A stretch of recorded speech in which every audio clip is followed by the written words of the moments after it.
Oh, take 2. Ayoko na mag-ulit. Siyempre ayaw na ng ano ko pusa. Kung gusto niya na. Oh.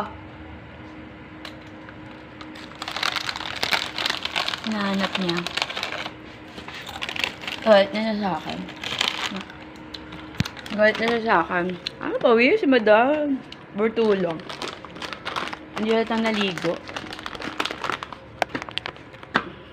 Ano makalimlim na. Ayan. Nakikita. Dito siya eh. Ayan.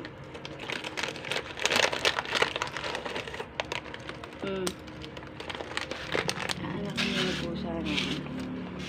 Siyempre. Langib-langib. Ganda naman. Ganda niya kang nga. Malaki tong compound na to. Kaya malaya ako nakakapagsulat dito. Kaya tahimik.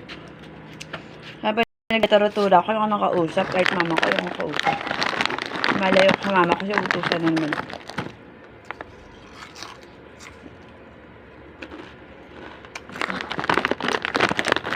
Masarap ako kumain.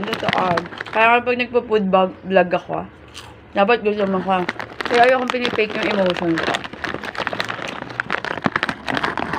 Hindi ako nagbablog ng busog. Tsaka isa pa, pag nagbablog food vlog ka, huwag kang beauty conscious. Kasi pag beauty conscious ka na ayaw buka, ibibig mo. Paano ka makakatulong sa pinopromote mo. At saka ito pala natutunan ko ha.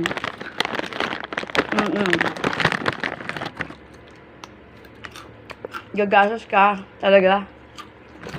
Bihira na lang yung malapay na sa China na hold up ng ano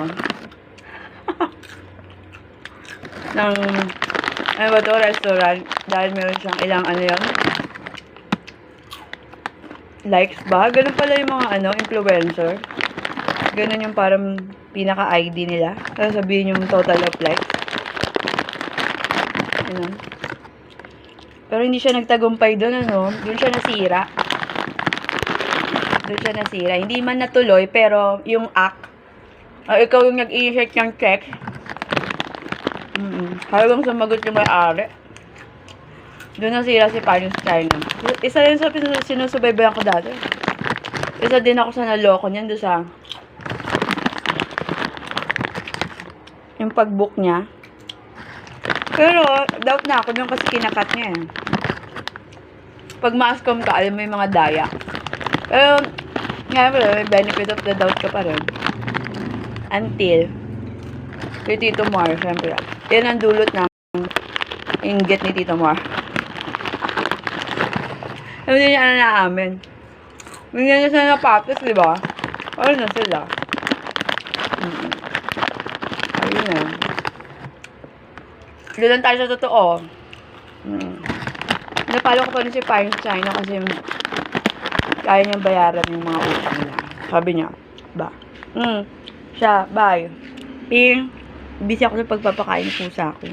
Papagalitan ako ni mama. Ayun na nanay ko yung sarili ka busy. Ayun naman ko yan. Gusto niya yun, nagpapakain ako ng hayop. Galing sa palengke. Yan ang gusto ng nanay ko.